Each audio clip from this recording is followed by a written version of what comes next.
ছোলা দিয়ে নিরামিষ বাঁধাকপির ঝাল বানানোর জন্য ভিডিওটি শেষ পর্যন্ত দেখুন।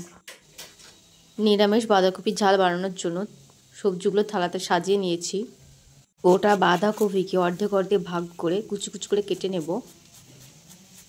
বাঁধাকপিকে পাতলা করে ঝিরে ঝিরে করে কেটে নিচ্ছি। সবজিগুলো ধুয়ে কেটে থালাতে রেখে দিয়েছি।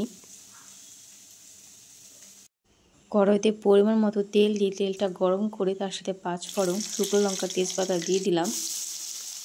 ডুমো ডুমো কেটে রাখা আলুগুলো দিয়ে দিলাম। আলুগুলোকে হালকা ভেজে তার সাথে ভেজানো কাঁচা ছোলা দিয়ে দিলাম। তার সাথে চেরা কাঁচা লঙ্কা দিয়ে দিলাম। পরিমাণ মতো হলুদ গুঁড়ো দিয়ে দিলাম। স্বাদ মতো লবণ দিয়ে দিলাম। ভালো করে নেড়ে চেড়ে নেব। এটা নিরামিষ তরকারি, তার জন্য পেঁয়াজ কুচি দিব না আমরা। ছোলার সাথে আলুগুলো ভালো করে কষিয়ে নেব। প্রায় অনেকটা কষানো হয়ে গেছে। কেটে রাখা বাঁধাকপি কুচি দিয়ে দিলাম।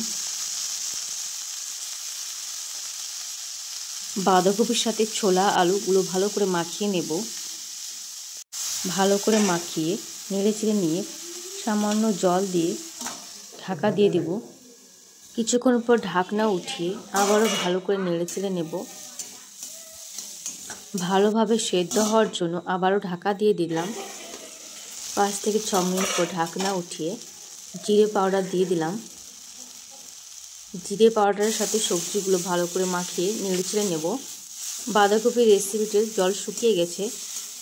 আমাদের নিরামিষ রেসিপিটি তৈরি হয়ে গেছে, নামিয়ে নিচ্ছি। ভিডিওটি ভালো লাগলে লাইক, কমেন্ট অ্যান্ড সাবস্ক্রাইব করে পাশে থাকবেন।